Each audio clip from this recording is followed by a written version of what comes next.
그래 여기서 이제 끝나는 게 아니고 요 동생이 이제 그 정신을 이어갔습니다. 그래서 그로부터 10년 뒤에 여기 나오죠. 티베리우스의 동생인 가이우스 그라쿠스가 호민관에 당선이 되게 됩니다. 예, 호민관에 당선됐다는 건 뭐예요? 이제 그 형의 정책을 이어받아서 시행해 보겠다는 거죠. 그래서 형이 못 이룬 이 토지 개혁을 다시 추진합니다. 그러니까 이 티베리우스가 이제 이렇게 그 살해 당하고 나서 원로원도 평민들을 이제 그 불만을 이제 잠재우려고 그 티베리우스가 하던 정책 우리가 들어주겠다 이렇게 약속한 거 있잖아요. 그쵸? 네. 약속했는데 10년 동안 잘 시행이 됐다는 거야, 안 됐다는 거야? 안 됐잖아요. 안 됐다는 얘기죠. 그쵸? 그러니까 이 그 평민들이 다시 어떻게 하는 거예요? 막 이제 막 그 부글부글부글 하고 있으면서 그 동생한테 이제 그 이목이 쏠렸던 거죠. 당신이 좀 형의 유지를 좀 이어받아 달라. 이제 이렇게 모아줬던 겁니다. 그래서 예, 그라쿠스가 이제 압도적인 지지로 호민관에 이제 당선이 되고 나서 첫 번째로 한 일이 뭐였겠어요? 당연히.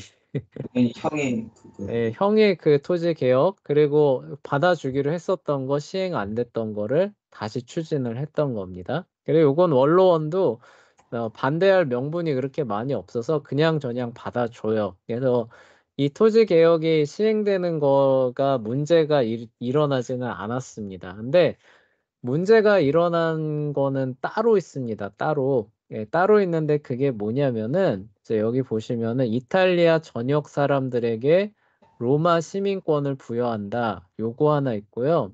여기 안 써놨는데 그 로마 민회죠. 로마 민회가 평민회가 그 뭐냐 재판하는 기능도 있잖아요. 그쵸? 네. 아, 평민회하고 민회하고는 별개죠. 어쨌건 로마 민회가 그 사법 기능하는 게 있거든요. 근데 거기에 그 유무죄를 판단하는 배심원단이라고 있어요. 네네. 근데 그 배심원단이 원래는 귀족이 중심입니다. 그러니까 그 뭐냐 그 나중에 뭐 누가 고발을 한다고 해도 이제 그 아무래도 팔이 안으로 굽잖아요. 그쵸? 네. 그래서 처벌을 좀 덜 받는 그런 일들이 많이 있었어요. 근데 가이우스 그라쿠스가 이제 그런 폐단을 이제 바로잡기 위해서 그 배심원단을 귀족 계층이 아니라 이제 신흥 그 계층인 기사 계급으로 전부 다 배심원단을 넣어야 된다. 이런 이제 법안을 통과시키는 과정에서 원로원하고 극도로 대치를 하게 돼요. 아, 예, 그래서 귀족 계층하고 두 개의 쟁점으로 붙는 건 토지 개혁이 사실 그 쟁점이었다기보다는 로마 시민권을 그러니까 이제 지금까지는 로마 시민권을 누구만 갖고 있는 거예요? 로마 그 본토 사람들만 갖고 있는 겁니다. 음, 그럼 이탈리아 반도 전역에 사는 사람들은 뭐예요? 로마 시민권이 아니라 라틴 시민권이라 그래가지고 로마와 동맹을 맺고 있는 그런 사람들로서 그 대우를 받았던 거예요. 네. 네, 그러니까 로마가 해외로 지금 막 영토가 넓어지죠, 그쵸? 네. 네, 그러면은 물론 전리품 같은 거는 5대 5로 나눴다 그래요. 동맹이니까. 네. 근데 땅은 나눴을까요? 안 나눴을까요? 안 나는 안 거죠. 나눴어요. 그게 로마 시민한테로만 가는 겁니다. 시민권을 가지고 있는 로마 시민한테로만 가는데 그 대부분의 땅은 물론 평민이 아니라 누구한테 가겠어요? 귀족한테 가는 거예요. 로마 시민권을 가진 귀족한테만 이렇게 가니까 근데 해외 원정 가는데 로마 시민권을 가진 사람들만 가나요? 아니요. 아니잖아요. 로마와 동맹 맺은 라틴 그 시민권 가진 사람들 전부 다 동원해서 가는 거죠. 그렇죠? 네. 예, 그렇게 해서 우리 같이 목숨 걸고 싸우는데 물론 전리품을 나눠주기는 하지만 이제 그 핵심인 자산 계속 대대로 물려주면서 재생산할 수 있는 자산인 땅은 누구한테만 가는 거예요? 로마한테. 로마 시민들한테만 가니까 요 라틴 그 시민권을 갖고 있는 그 주변의 동맹시들이 굉장히 불만이 많았던 거예요. 아, 예, 그러니까 그 티베리우스 그라쿠스가 기왕 토지를 분배하는 김에 어떻게 하자는 거예요? 이탈리아에 머물고 있는 모든 사람들을 로마 시민으로 만들어서 이 사람들에게도 가치 분배하는 정책을 시행을 해보자. 네. 이거를 하게 된 건데 이걸 하니까 기존의 그 로마 귀족 계층이 어떻게 하는 거예요? 이제 반발. 극도로 반발하는 네. 아니 그렇게 할 수는 없다는 거죠. 그래도 우리가 로마 시민이고 이 사람들은 동맹인데 한순간에 어떻게 되는 거예요? 이 사람도 로마 시민이 되는 거고 그럼 이후에 땅 같은 거 생기면 어때요? 우리랑 동일한 권리로 나눠야 되는 거고 그리고 인제 그것뿐만이 아니라 뭐 집정관을 선출을 한다든가 재무관을 선출을 한다든가 이런 선거 같은 거 있잖아요. 네. 그러면은 인제 이 다음부터는 이 사람들도 우리랑 똑같은 한 표를 던진다는 얘기죠. 그쵸? 네. 예. 그러면은 이게 인제 어떻게 된다는 얘기예요. 이제 예. 그러니까 이 뭐 쉽게 생각하면 이런 겁니다. 우리가 갑자기 잘 살고 있는데 그 한 표를 우리나라 사람뿐만이 아니라 일본 사람만도 한 표를 던지고 중국 사람도 한 표를 던지고 그러면 그 본토민이 그거를 달가워할까요? 안 달가워할까요? 잘 안 보았어요. 달가워하죠. 그쵸? 그러니까 단순 경제적인 문제뿐만이 아니라 인제 동일한 한 표도 우리랑 똑같이 다 그 행사를 한다. 그전에는 동맹이니까 그런 게 없었잖아요. 예. 네. 그런데 그런 부분에 있어서 인제 특히 원로원, 귀족 계층 쪽에서 엄청나게 반대를 많이 했던 거예요. 거기서 인제 정면으로 충돌을 하게 된 겁니다. 네. 그리고 인제 이 티베리우스 그라쿠스가 추진하는 많은 정책들을 어디에서 다 무산시키려고 하겠어요? 원로원 귀족 계층에서 무산시키려고 하겠죠. 그쵸? 네. 어떻게 무산시키느냐? 티베리우스 때랑 똑같아요. 자 누구를 포섭한다? 동료 호민관을 우리 편으로 삼는다. 아. 예. 뭘 무기로 삼는다? "우리 편 해 주면 결혼해 줄게." 네. 예. 뭐 대부분 그거예요. 그러니까 쉽게 말하면 "너 나중에 귀족 만들어 줄게." 이겁니다. "너는 앞으로 우리 편 해라." 이렇게 하면서 호민관을 인제 우리 편으로 삼는 거예요.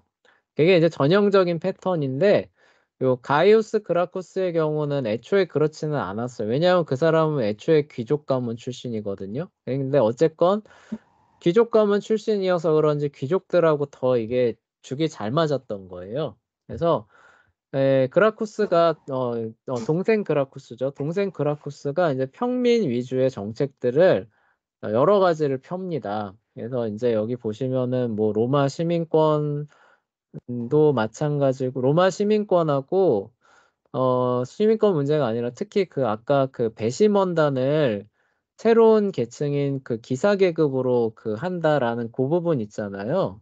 네. 그거는 사실 원로원 귀족 계층과 권력 다툼하자는 얘기나 마찬가지였어요.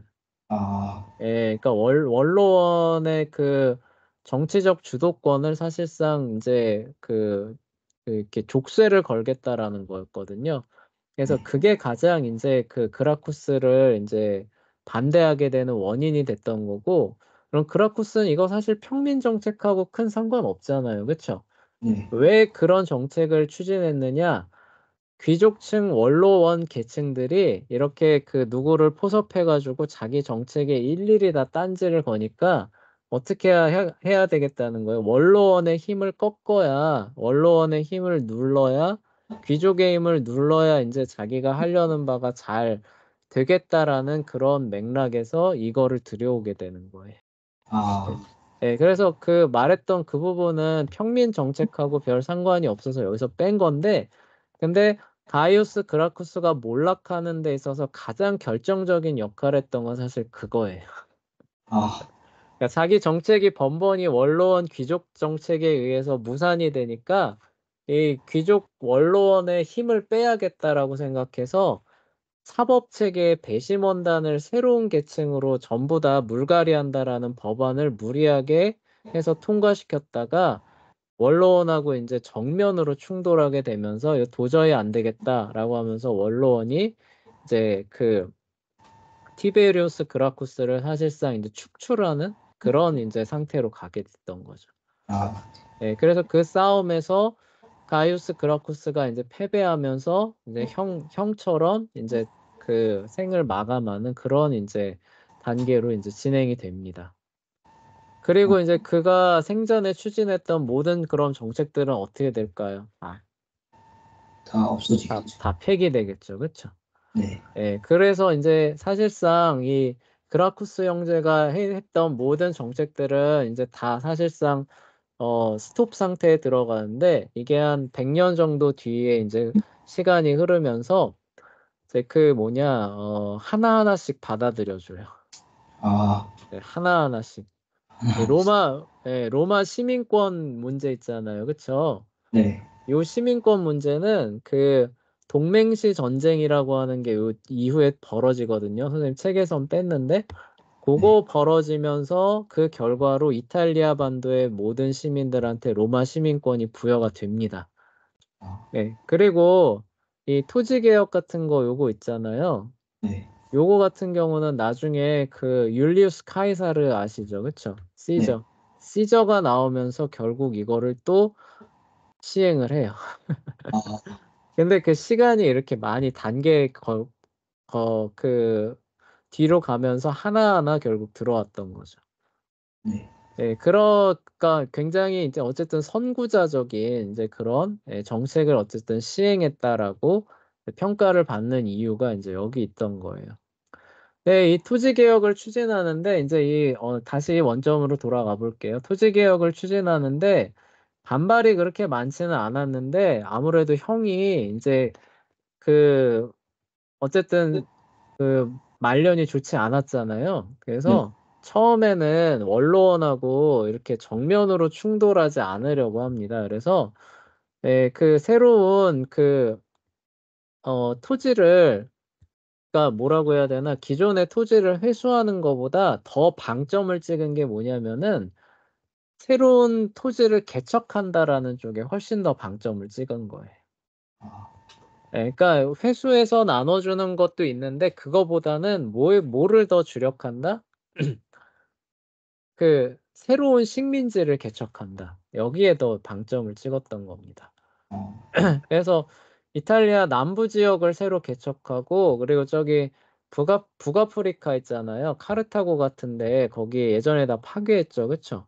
네. 네, 그런 데를 다시 재개발해가지고 지금 이렇게 집도 절도 없이 떠도르는 평민들을 거기에 가서 개척하고 정착하십시오라고 하면은 어때요? 굳이 이렇게 뭐 뺏어서 안 줘도 되고 네. 그런 거죠. 그렇게 함으로써 어떻게 하는 거예요? 그 기존 귀족들과의 마찰도 조금 줄이고 네, 이런 식으로 이제 정책을 폈던 거예요. 네. 네, 그래서 아까 말했던 것처럼 토지 뭐 개혁 분배 문제는 사실 귀족층, 원로원층하고 별로 충돌이 없었습니다. 네. 네, 유일하게 충돌했던 부분은 이 부분인데 그 로마의 곡물 가격을 안정시켜야 된다라는 그런 측면에서 가격이 좀 비싸요. 그러면 어떻게 해요? 정부에서 나라 돈을 풀어가지고 그 곡물을 미리 사둡니다. 네. 그러다가 이제 너무 곡물 가격이 이제 비싸지는 거예요. 그러면 그 사뒀던 곡물을 어떻게 하는 거예요? 시장에다가 파는 거. 내다 파는 거죠. 그러면 어떻게 돼요? 이제 가격이 떨어지면서 일정한 그 수준으로 그 평민들이 그 자기가 먹고 사는 문제에 있어서 만큼은 그 고통을 당하지 않게끔 해줘야 된다라는 정책을 추진하는데 이게 이제 그 반발을 좀 많이 받긴 했어요. 그 귀족층들한테. 아, 괜찮은 것 같아요. 네, 괜찮은 정책이고 오늘날에도 사실 시행하는 정책이기도 한데 이게 왜 반대를 받았냐면은 이거 하려면은 그 정부 재정이 소요가 되잖아요. 그쵸? 네. 근데 이게 한두 사람의 입이 아니다 보니까 이렇게 하면은 그 정부 재정이 어떻다는 거예요? 그 귀족층들 입장에서 보면은 거덜난. 네, 그쵸. 이게 부담을 준다는 거죠. 그쵸? 아, 예. 예. 그래서 이게 뭐냐 그냥 말 그대로 포퓰리즘이다. 네. 그쵸? 예, 그런 식으로 해서 많이 반대를 받기는 했는데 이 부분에 대해서도 그냥저냥 이제 어떻게 그 재원들을 마련하는 부분에 있어서 로마 본국보다 그 새로 편입한 그런 그 식민 도시들 있잖아요. 네. 그런 도시에다가 뭐 세금을 부과하고 뭘 이렇게 걷고 해가지고 그런 재원들을 마련을 했다고 해요. 아, 예, 그래서 이제 그 본국에 있는 그런 어떤 그에서는 이렇게 뭐 재정이 빵꾸가 난다 뭐 이렇게는 안 됐다고나 합니다. 그러니까 한마디로 로마가 팽창하는 거기에서 이 그 재정도 충당하려고 했다는 거죠. 그러니까 어쨌든 팽창기에나 가능했던 그런 정책이었다는 거예요. 예, 어쨌거나 그런데 이게 굉장한 반대를 사실 받긴 했는데 그래도 결정적으로 그 가이우스 그라쿠스가 몰락하게 되는 그런 정책은 아니었고 가이우스 그라쿠스를 몰락시킨 뭐 원로원과 정면으로 붙게 한 두 가지 쟁점은 아까 말했던 것처럼 로마 시민권을 이탈리아 사람 전체에게 나눠준다 이거하고 또 하나는 사법 그 절차에서 배심원단을 새로운 계층으로 다 물갈이한다 이거였다고 합니다. 아, 예, 요게 이제 그 원로원의 심기를 정면으로 건드리면서 이제 그 원로원이 이제 그리고 왜 이제 에, 그라쿠스가 그런 정책을 이제 시행했느냐라고 하는 거는 자기가 하려는 것마다 동료 호민관의 거부권에 의해서 다 발목이 잡히니까 원로원의 권한과 힘을 빼려고 사실 이렇게 한 거예요. 그러니까 원로원도 가만히 앉아서 당하지는 않는 거죠. 그런 과정 가운데서 이 그라쿠스가 이제 좀 홀로 고립되게 되는 이런 상황이 오게 됩니다. 그러니까 그라쿠스가 하려는 어떤 그 정책이 있으면은 오히려 원로원하고 한편이 된 호민관 있잖아요. 네. 예, 그 사람들이 오히려 선수를 칩니다. 아, 근데 지속성이 담보되지는 않는 정책들을 오히려 남발하는 거예요. 그러니까 사람들이 어떻게 생각하느냐, 굳이 그라쿠스가 아니더라도 이런 것들을 할 수 있었구나라는 생각들을 하게끔 이렇게 좀 페이크 모션을 취하는 거죠. 아, 네, 그렇게 해서 이제 그 그라쿠스가 점점점 고립이 되고 인기가 시들하게 됐던 거예요. 네, 거기다가 이제 이 그라쿠스도 약간 좀 다른 사람하고 좀 이렇게 부딪히는 약간 모난 성격이었다고 합니다. 그래서 다른 호민관들도 자기를 이렇게 무시하고 너무 독단적으로 행동한다라는 이제 그런 인식을 받았대요. 그래서 이제 이런 식으로 이제 시간이 지나면서 가이우스 그라쿠스가 너무 독주한다. 우리 앞에도 얘기했었잖아요. 형 티베리우스 그라쿠스가 하려는 모든 것들이 다 어떤 의혹을 받았다 그랬어요?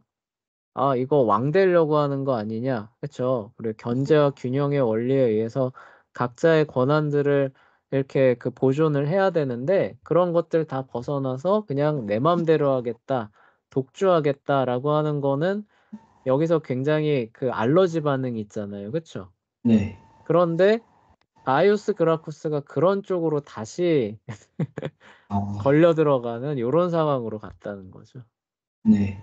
그래서 이제 고립이 이제 막 되는 겁니다. 그리고 이제 가이우스 그라쿠스가 한 모든 이제 점점점 인기가 떨어지니까 이제 반대편에서는 이제 그거를 이제 기회로 잡아서 이 가이우스가 내놓은 모든 정책들을 다 폐기시키겠다. 이렇게 막 공공연하게 막 이제 추진을 했다고 해요. 네. 근데 이런 게 추진이 되니까 이제 평민들은 어, 내가 죽으면 죽었지. 그냥 그대로는 못 당하겠다. 안 그래도 불만이 높아져 있는 상태니까 이제 막 언덕에 모여가지고 막 데모 비슷하게, 예, 데모 비슷하게 하면서 이제 그런 어떤 법률을 폐지하는 그런 절차들에 대해서 막 이렇게 성토하는 그런 상황에 있었다고 해요. 예. 그런데 이제 그 상황에서 이제 이제 원로원 귀족층에 속한 어떤 어, 노예죠. 노예 중에 하나가 이제 거길 지나가면서 이 악한 무리들아 길을 비켜라 이러면서 막 예, 지나갔다고 해요. 야, 이 약한 무레배들아 막 하면서 그러니까 거기서 열받아가지고 거기 어떤 평민 중 하나가 이렇게 철로 된 이런 그 펜이죠. 철로 된 펜을 그 사람한테 집어 던졌다고 합니다. 네. 네, 근데 그 사람이 그걸 맞고 죽었대요. 네, 아, 네, 펜, 맞고 펜이요? 네, 그때는 이 펜이 이렇게 잉크를 찍어서 쓰는 거잖아요. 그쵸? 네. 다. 그러니까 끝이 어떻겠어요? 뾰족. 뾰족하고 날카롭습니다. 근데 철로 돼 있는 그런 형태였다고 해요. 그 뭐냐, 그 깃털이나 이런 게 아니라 철로 이렇게 만들어진 그런 거였는데, 그러니까 그런 식으로 지나니까 화가 나니까 손에 잡고 있던 거 그냥 집어 던진 거죠. 그쵸? 네. 예, 근데 그게 머리에 이렇게 맞아서 아마 그 사람이 죽었던 것 같아요. 그래서 네, 이제 귀족층은 이제 그런 사건이 벌어지니까 이제 그거를 이제 공론화 시키는 겁니다.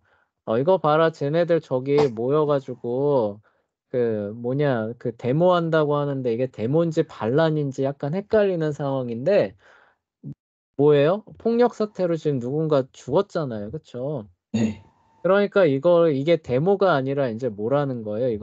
아니다. 이건 반란이다, 무장 반란이다라고 이제 그 결론이 내려지게 되고, 그래서 원로원에서 이제 저 사람들은 공화국의 적이다. 이게 뭐냐면 반란 일으킨 놈들이다라고 반역자라고 그 규정하는 겁니다. 아, 그래서 나중에 네로 아시죠? 네로. 아, 네. 네로도 이 선언을 받고 자살을 해요. 아, 나중에 네로 왕제. 그때 가면 또 얘기할게요. 그러니까 원로원이 네로한테 너는 저기 뭐냐 제국의 반역자다라고 이제 낙인을 찍으니까 이제 그 모든 정규군이 자기를 처벌하러 올 거를 알고 비관해서 자살하는 게 네로거든요. 그 기독교 박해한 황제 아시죠? 네로. 네. 그 황제도 이 선언을 받고 자살합니다. 근데 어쨌거나 상황이 이제 그렇게 간 거예요. 그래서 이제 그 모든 것들을 이제 폐기하려고 하는데 어떤 사람이 죽으니까 이거는 더 이상 이제 불만을 토로하는 게 아니라 뭐라는 거예요? 이거 무장 반란이다. 이제 이렇게 규정이 되면서 로마를 향해서 무장 반란을 일으킨 사람들은 반역자고 이 공화국의 적이니까 뭐라는 거예요? 집정관 여러분은 이제 뭐 어떻게 하라는 거예요? 네. 가서 빨리 다 저 죽, 반역자들을 토벌하라라고 하는 그 공식적인 명령이 발부가 되는 거예요. 아, 형은 이런 게 발부됐어요? 안 됐어요? 안 됐죠. 안 됐죠. 요 나시카라는 사람이 그렇게 하라고 하니까 집정관이 어떻게 하라는 거예요? 아유, 야, 그건 아니지. 그치? 네. 예. 형인 티베리우스 그라쿠스가 머리로 손을 가리키긴 했지만 이게 진짜 왕관을 달라는 건지 아닌지 또 잘 모르겠고 폭력 사태로 누가 죽은 것도 아니고 무장한 것도 아닌데 이게 어떻게 반역이냐라고 하면서 나 안 해. 이렇게 하니까 나시카라는 사람이 어떻게 했어요? 오히려 자기가 직접 네, 이거 쳐들어갔어요. 봐라. 집정관도 이 공식적인 그 뭐냐, 그 로마를 수호하는 임무를 포기했다라고 하면서 내가 그거 했다라고 아, 예. 그냥 가가지고 때려 죽인 거 아니에요. 그쵸? 네. 근데 동생의 경우는 그게 아니라 공식 절차를 밟아서 이건 뭐라는 거예요? 반역이다. 반역이다, 공화국의 적이다로 규정이 돼서 이 그 집정관이 정규 군대를 이끌고 가서 모여있던 사람들을 포위하는 이런 형국으로 갔던 거예요. 아, 예. 그래서 이제 어떻게 되느냐. 대치를 이제 하고 있는 겁니다. 그래서 대치를 하는 그런 상황에서 바로 이제 그 토벌에 들어가는 게 아니고 이게 왜 다음 페이지가 왜 딴 데로 넘어갔나? 여기로 넘어갔네요. 네. 네, 그래서 이제 바로 토벌이 일어나는 게 아니고 이제 이렇게 쭉 둘러싸고 이제 있으니까 그쪽에서 이제 다 사실 물리력으로는 이길 수가 없잖아요. 그래서 이제 그 화해를 요청을 했다고 해요. 그러니까 뭐냐면은 이제 우리 싸우지 말고 이대로 가면 어떻게 되는 거예요? 물리적으로 충돌하는 거니까. 그러면 대규모 인명 살상이 일어날 것 같으니까 네. 적당히 이쯤에서 어쨌든 한 발씩 물러서서 사태를 조금 수습해 봅시다라는 어떤 의미에서 이제 그 모여있던 사람들이 이제 화해를 청했다고 합니다. 근데 군대를 이끌고 간 그 집정관이 이거를 거부했다고 해요. 아, 평화협정에 대해서 이제 비토를 놓은 거죠. 그럼 그 다음은 어떻게 되냐면 토벌전이고 여기는 이제 그 살아남기 위해서 이제 그 저항하는 이제 그 형국으로 가는 건데 집정관이 이제 그걸 택한 거죠. 그리고 애초에 이제 사실 그 노예가 죽었을 때 네. 사실 어떻게 보면은 그렇게 토벌하고 싶은 심정이 있었죠. 그쵸? 네, 그러니까 마치 울고 싶은데 누가 뺨을 딱 때려준 거지. 그냥 그거를 네, 삼아서 네, 꼬투리를 삼아가지고. 네, 그쵸. 그랬는데, 그래가지고 이렇게 해서 싹 토벌하려고 하는데, 자, 우리 화해합시다라고 하니까, 그래, 이렇게 많은 일명이, 되면 안 되지. 그래, 받아줄게. 하겠어요? 안 하겠어요? 안 하겠죠. 안 하는 거죠. 그래서 이걸 싹 이제 거기 모여있던 사람들을 이제 다 학살하기 시작합니다. 그래서 그 반발하려고 모여있던 사람들이 한 3천 명 가까이 됐다고 하는데 그 3천 명이 다 이제 그날 목숨을 잃고 가이우스 그라쿠스도 이제 그런 상황을 이제 슬퍼하면서 이제 자살하려고 하니까 어떤 사람이 칼을 빼앗으면서 여기서 죽으면 어떻게 하냐고 빨리 도망가서 살라고 하면서 도망갔대요. 그래서 어떤 동굴로 숨었다고 하는데 또 자기를 이제 추적해오는 그런 사람들이 이제 문 앞에 다다르는 것을 이제 보고 어떤 사람한테 이제 제발 자기가 좀 죽게 해달라고 이제 이렇게 애원을 하면서 이제 두 사람이 다 이제 스스로 목숨을 끊는 것으로 마무리가 됐다고 합니다. 아, 그렇게 해서 이제 역사의 무대에서 퇴장하는 게 그라쿠스 형제의 개혁이 됐다는 거죠. 네. 근데 여기서 어쨌든 실패로 돌아간 개혁이에요. 실패로 돌아간 개혁인데, 근데 이 사람들이 추진하려고 했었던 기본 요인들은 어떻다는 거예요? 여전히 그대로였다는 거죠. 그쵸? 네. 그래서 시간이 가면 갈수록 이 사람들이 하려고 했었던 거를 결국은 시행할 수밖에 없는 그런 상황이 계속 찾아왔던 겁니다. 네. 그렇게 해서 이제 역사에 오히려 문제에 그쵸? 좀 그 미리 그쵸? 미리 제대로 반응한 그런 사람으로서 이제 이름이 남게 되는 거죠. 네. 근데 선생님이 개인적으로 생각할 때는 이 사람들의 개혁안대로 정말 됐다고 해도 문제가 해결이 됐을까 하는 의문은 사실 좀 남아 있어요. 아, 왜냐면요. 근본 원인이 뭐냐면은 로마가 팽창하는 거잖아요. 그쵸? 네. 로마의 영역이 예전보다는 비교할 수 없을 정도로 커지는 겁니다. 잘 생각해 보세요. 우리나라도 한반도에서만 살고 있으면은 그냥저냥 우리끼리 이렇게 살 수 있는데 우리의 영역이 넓어져 가지고 진짜 넓어서 일본, 만주, 그다음에 뭐 어디 이런 데까지 다 포괄하게 됐다고 해봐요. 네. 그러면은 농업으로 먹고 살던 그 사람들이 과연 예전과 똑같이 살 수 있느냐는 거예요. 아무리 땅을 새로 나눠줬다고 해도. 선생님은 거기서 사실 물음표가 찍히더라고요. 아, 그래서 우리나라도 그 근대화 과정에서 원래 외국에서 뭐라 그랬냐면은 이 나라가 그래도 좀 굉장히 가난했잖아요. 그쵸? 네. 가난하니까 이 나라가 그래도 좀 먹고 살기 위해서는 일단 농업을 일으켜서 사람들이 이렇게 단계 거쳐서 경제를 발전시켜야 된다. 막 하버드 뭐 경제학자들이 뭐 이렇게 하면서 계획들 막 짜주고 그랬어요. 네. 근데 이제 뭐 이병철 같은 사람들이 이제 그런 걸 들으니까 이제 기가 막힌 거죠. 야, 우리 민족이 5천 년 동안 먹고 살려고 맨날 농경에 매달렸는데 네. 맨날 먹을 거 없어가지고 헐벗고 기근에 시달리는데 또 이 짓을 하라고 하면서 이건 말이 안 된다라고 생각하면서 우리 민족이 먹고 살 길은 뭐라는 거예요? 농업이 아니라 상공업이라는 거예요. 그래서 그 논을 만들어서 농산물을 내가 당장 지금 먹고 살 게 없다고 한다 하더라도 농지를 개간해서 곡물을 심는 게 아니라 뭐라는 거예요? 공장을 만들어서 상품을 만들어내서 해외로 내다 판다. 수출로. 네. 그러면 그 이득이 있겠죠. 그쵸? 네. 이득 나는 거를 어떻게 한다? 싸게 농산물을 생산할 만한 환경을 갖고 있는 데서 농산물을 수입해서 먹고 산다. 이거였어요. 아, 그래서 지금 우리나라도 식량 자급률이 얼마인지 알아요? 아니요. 27%, 27%. 아, 그것도 쌀 빼면 거의 없어요. 그러니까 쉽게 말해서 우리나라 해외 수출을 통해서 그 이득을 벌어먹는 게 끊기잖아요. 네. 그 우리나라 사람들 대부분 다 굶어 죽는다는 뜻이.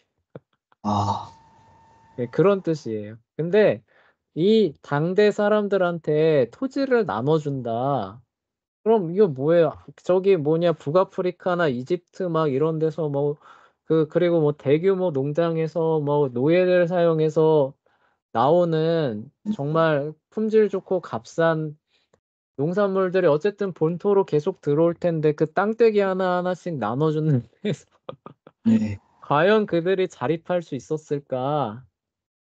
시간 지나면 도로 그대로 되지 않을까라는 의문이 사실 좀 들기는 해요. 네. 예, 이 개혁이 과연 성공을 했어도 과연 문제를 해결했을까라는 부분에 있어서는 좀 올바른 방향은 아닌 것 같다라는 생각은 사실 듭니다. 어, 근데 어쨌든 이거를 방치를 하면 어떻게 된다는 거예요? 일이 심각해. 일이 더 심각하다. 그리고 나중에 보면은 이 사람들이 제안한 거를 다 받아들이잖아요. 그쵸? 네. 네, 그런 측면에서 어쨌든 선구자적으로 문제를 인식한 측면은 맞다라고는 보지만, 방법에 있어서는 조금 미흡했다라고 선생님은 봅니다. 네. 그래서 실제로 나중에 그 로마 제국이 이제 동로마, 서로마로 나뉘는 거 알죠? 그쵸? 네. 서로마 지역에서는 제대로 된 산업이 없어가지고 그 되게 빈곤해진 거 알아요? 나중에 그 부분에 가면은 설명할게요. 그러니까 선생님의 뭐 물론 선생님 전체 역사를 알고 있으니까 이런 진단을 하지만 요때 그 내릴 수 있는 그 가장 최선의 방책이 뭐냐?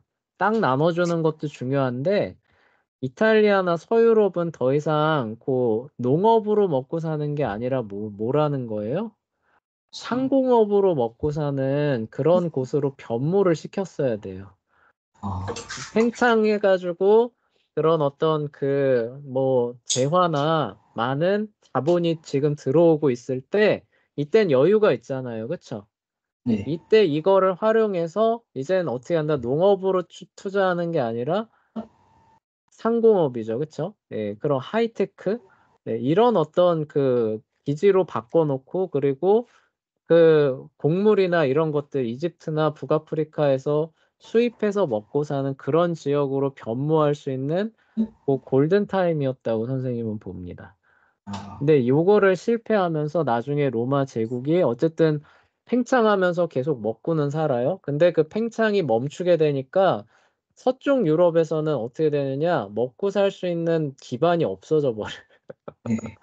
그래서 그 절반은 그냥 붕괴돼 버립니다. 그게 어떻게 되는 거냐? 게르만족의 이동이 그래서 동쪽으로 가는 게 아니라 어디로 가요? 다 서쪽으로 가죠. 그렇죠? 네. 동쪽은 왜 보존됐느냐? 거기는 아까 말했던 애초부터 동방 지역의 상공업 지대였거든요. 그러니까 아, 거기는 탄탄하게 버틸 수 있었던 겁니다. 네. 그래서 나중에 그 콘스탄티누스가 대충 상황을 보니까 서쪽은 안 되겠다 포기하고 동쪽만 보존하자라고 해서 수도로 옮기는 거기도 해요. 아, 네, 선생님이 그 전체 역사를 이제 알고 있으니까 그라쿠스 형제의 개혁이 과연 이게 성공했을까에 약간 조금 갸웃갸웃하게 됩니다. 네, 근데 어쨌거나 그런 어떤 문제의 심각성을 제대로 보긴 봤다. 네, 그 부분만큼은 네, 우리가 생각하고 넘어갈 부분이 있다고 봅니다.